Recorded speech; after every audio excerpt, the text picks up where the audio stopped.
Hier, l'université Cheikh Anta Diop de Dakar a été le théâtre d'une scène révélatrice du malaise profond qui traverse l'enseignement supérieur sénégalais. En visite sur le campus, le ministre de l'Enseignement supérieur n'a pas pu mener son programme jusqu'au bout. Accueilli par une foule d'étudiants en colère, il a été contraint de rebrousser chemin, sous les cris, la tension et la contestation. Avant d'aller plus loin, abonne-toi à la chaîne, like la vidéo et partage autour de toi pour soutenir un traitement libre et rigoureux de l'actualité. Au cœur de cette colère, 13 mois de bourses impayées, des conditions d'études de plus en plus précaires et un sentiment d'abandon largement partagé par les étudiants. Pour beaucoup, cette situation est devenue insoutenable. Elle symbolise l'échec des engagements pris par les autorités et l'écart grandissant entre les promesses officielles et la réalité vécue dans les universités publiques. Dans l'émission Yor Yor, les chroniqueurs n'ont pas mâché leurs mots. Ils dénoncent une gestion jugée approximative, pointent la responsabilité directe du gouvernement et s'interrogent sur le silence persistant du pouvoir face à une urgence sociale qui ne cesse de s'aggraver. Cet épisode relance un débat crucial, celui des priorités de l'État, de la gouvernance du secteur universitaire et du respect des droits fondamentaux des étudiants. S'agit-il d'un simple incident ou du signal d'alarme d'une crise plus profonde? Décryptage dans cette vidéo. Pendant ce temps, le ministre de l'Enseignement supérieur ma nga woon fële ca université Cheikh Anta Diop doon amal ab visite de proximité naka mu yegsee nag la ko collectif ba daal di dàq ca biti boobule collectif nag daal di nañuy assumer par le biais d'un communiqué bu ñu rendre public ne seen attitude ça ne renvoie nullement à un acte d'irresponsabilité mais il résulte d'une désolation totale boo xamante ni communauté estudiantine bi ñu ngi ko amal face à ce gouvernement qui reste tout de même silencieux dans un contexte de crise mu mel ni moomoo kon étudiants yi peut-être daal di nañuy teg seen ay hache de guerre mais ñu ngi wéyandi seen frustration yi vis-à-vis de seen bourse yi nga xamante ni dañoo sonnoon lool pour jot ci. Et dans le même communiqué les étudiants nee nañu fii ak ay fan yi ñu dàq ñu. maanaam yëngalaat. parce que buñ fàtte ne étudiants yi dañ leen ñaanoon ne leen teg leen xeex bi ci suuf ngeen ñëw ñu waxtaan. et loolu wax nañ ko ci seen communiqué nee nañu biñ leen ñaanee ñu teg xeex bi ci suuf dañoo teg xeex bi ci suuf pour ñu waxtaan waaye boobu ba léegi ñi nga xamante ne ñoom ñooy autorités yéeyuñ ci yàbbiwuñ ci donc. comme yooyu ñu yàbbiwuñu ci li nga xamante ni moom mooy situation wu étudiants yi ministre bi dem di fa def ay visite de proximité xawma lu mu fa doon wut xawma lan moo waral mu doon def visite de proximité te yow nga am problème boo war a régler ngeen toog boobu ba léegi régler wu leen ko ñoom it dañuy jël seeni responsabilité moom mooy manque de sincérité bi nga xamante ni am nañ ko ce gouvernement là ci régler les problèmes parce que tey su fekkente ne ay nit dañuy nekk di kaas li nga xamante ni moom mooy seen droit pour ñu jot ko yow ngeen leen léegi bàyyi leen xeex bi ne ñeneen ñi dem jàngi yéen après ngeen ñëw ñu toog waxtaan ñu bàyyi xeex bi waxtaan amul waxoo ci yow kenn déggatu la nga wax ci dara après nga xëy benn jour rek nga ne yaa ngi dem université dem seeti ay étudiants pourquoi faire donc étudiants yi looloo tax ñu def li ñu def démb et maintenant su fekkente ne tey étudiants yi nañu bàyyi xel violence xeex bi nga xamante ne xeexoon nañ ko fan yii passé su reprendre dafay gën a metti xeex bi su reprendre dafay gën a metti te su boobaa mën na dégénérer donc autorités yi li ñu war a def mooy balaa étudiants yi di yëngatuwaat nañ leen woo comme jàmm am na actuellement nañ toog ak ñoom ñu trouver ay solutions. ñu xool nan la ñuy mën a def pour les étudiants de master 1 mën a jot li nga xamante ni moom ils sont restés 13 mois d'ailleurs sans jot seen mën a jot seen nu mu tuddati seen bourse yi waaye nag cooli xaalis daf fee amul. te premier ministre nee na démb ñu ngi rationaliser les dépenses. xaalis bu ñu fay léegi nee na ñu ngi dund. xaalis bu ñu fay li ngay wax nii baykat yi mënuñu koo dégg de. xaalis amu fi. baykat yi mënuñoo dégg xaalis amu fi de. mais li nu leb yëpp kon. pour fay bor ak fay salaire. salaire yi am nañu fayeeku. waaw mais ñoom fayeeku nañ. waaw fay bor ak fay salaire loolu lañ fi nekkee te li gën a garaaw mooy 2026 bi Tribune bindoon na ko on va payer 7 000 et quelques milliards. fii ak mois de mars on doit payer 747 milliards. ce mois de mars. fan lañ koy jëlee. ci impôts yi 1% et 1% yi. mais démb Mamadou. le fait que ñu dàq Daouda Ngom ca biti. ne ko parewuñu pour recevoir la fii ci suñu université bi parce que plus de 13 mois am na ay étudiants yu waa master yu jotul seen bourse am na itam ay irrégularités yu bari yoo xamante ne affecté na une grande partie des étudiants de tous les niveaux est-ce que du signal fort pour yeneen ministères yi ñoom itam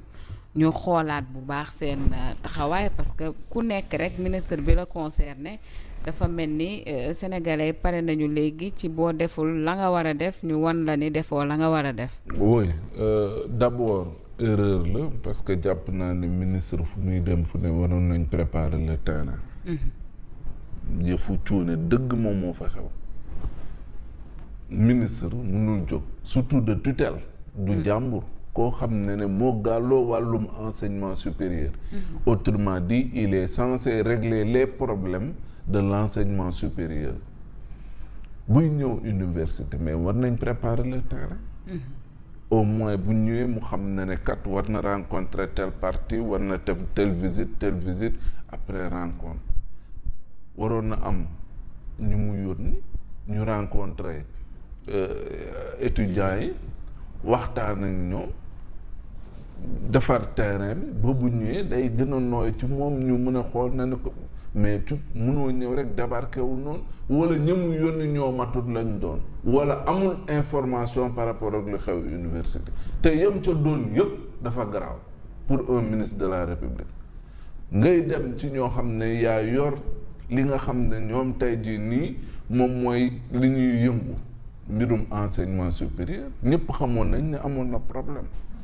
problème bi fan la war a toll le ministre doit être informé et bu fay dem ci yan anam la fay demee cela veut dire quoi cela veut dire ba léegi nii ñun ci ñu ñuy jiite da ngay laaj lan mooy seen problème. parce que ay maladresse yoo xam ne. problème de coordination. oui tu ne comprends pas le DG du COUD pourquoi préparer wul le terrain. ou bien s'il l'a fait il l'a fait avec qui. lan mooy problème bi ba muy ñëw foofu noonu bañ koy dàq naan ko noonu. est-ce que xaaroon na dàq bi tam étant donné que waxtaanoon nañ ba trouver un compromis ba étudiants yi tegoon lépp lu jëm ci wàllum yëngal ci suuf jàpp naa ni ci njortam bu rafet. xalaatoon na ni mais non mais loolu taxul problème bi réglé wu définitivement ba léegi. loolu situation solution alternative la en attendant. c'était une proposition ñu entériné ko ñu nar ci nekk di xaarandi mais ak lu mënti am le ministre devait prendre ses devants jëm foofu noonu nga xam ne moom mooy université yónnee fa s'il le faut même njëkk recevoir ñi nga xam ne moom mooy les étudiants à la suite de cela moom mu dem rencontrer leen su boobaa day gën a yomb mais tey nga débarque fa ñu xëy ne la non mënoo fi dugg nangam ak nangam loolu erreur la bu doy waar beneen bi moom mooy gis nga Sénégal toll nañ foo xamante ne nii frustration yee bari justement et plus ñuy dem plus les gens sont frustrés parce que dëkk bi dafa metti lekkuñu naanuñu et à côté yéen ñi nga xam ne yéen a jiite réew mi mais ñi ngi leen di gis yéen a nga seen balaxal ma daa yéen nag mënoo leen nekk ci seen bopp ñoom ñu nekk ci ay jafe-jafe ba pare saa waaye doo leen jël quand même yenn précautions yi wala yenn dispositions yi même si vous allez à la rencontre des populations loolu moom mooy problème te léegi population yi nag am nañ fulla boo xamante ne nii saa waay li ñu bëgg a régler ci saa se nañ koy régler léegi bu ñuy sànni xeer bu ñuy toj bu ñuy nangam ak nangam de toutes les façons ñoom léegi jàngal nañ leen loolu ba mokkal nañ ko kenn dootu leen jàngalat léegi nu ñuy sànnee xeer nu ñuy tojee nu ñuy kii nangam ak nangam léegi nag li nga jàngal nit ki loolu lay tari et boo moytul ñoom ñi lu ci ëpp loolu dina leen arrivé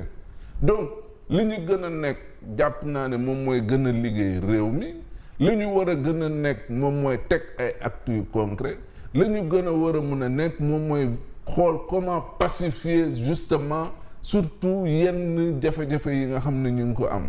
ci wàllum politique bi ci espace universitaire bi ci feneen ak feneen emprisonnement yi ainsi de suite fu mu nekk nii les nerfs sont tendus dëkk bi amul xaalis nit ñi sonn nañ lekkuñu naanuñu amuñu xëy seeni problème doy na leen boo ci bëggee dolli leneen nag moom finalement dañuy mujj a jàkkaarloog yow. xale bi nee na Fatima ndax heure remaniement jot. xale bi laajte de. xaw ma jot na xaw ma jotul mais foofu daanaka yóbbaale na ma parce que problème de coordination bii mu wax man dama ci bëggoon développer bu baax a baax parce que dafa mel ne comme si ñii gouvernement bi liggéeyuñu parce que bu doon ñu ngi liggéey dëgg-dëgg ministre bi dina xam ne université moom persona non grata la fa moom waru fa dem ci yenn anam yi walla bu fay dem dafa war a préparer terrain ba pare am ñu fa jiital ñu waxtaan ak étudiants yi xamal leen ne ministre bi pourtant bu ñu defoon loolu bu ñëwee étudiants yi dañ ko accueillir parce que dinañ bëgg a aborder le sujet si mbirum paiement bourse yi su ko defee mu tontu leen ci ñu xam fan la mbir yi toll mais dañoo jàpp ne maîtriser nañu étudiants yi ba noppi lu tax ñu jàpp ne maîtriser nañ leen parce que le prince taxaw na ni moom du yeneen gouvernement yi fi nekkoon moom kenn du ko teg pression ak ay grève ak yu ma xamul pour mu dem di lebi ji di ñëw di fay bourse mais leb di fay bourse sax nag wax dëgg yàlla farata la nag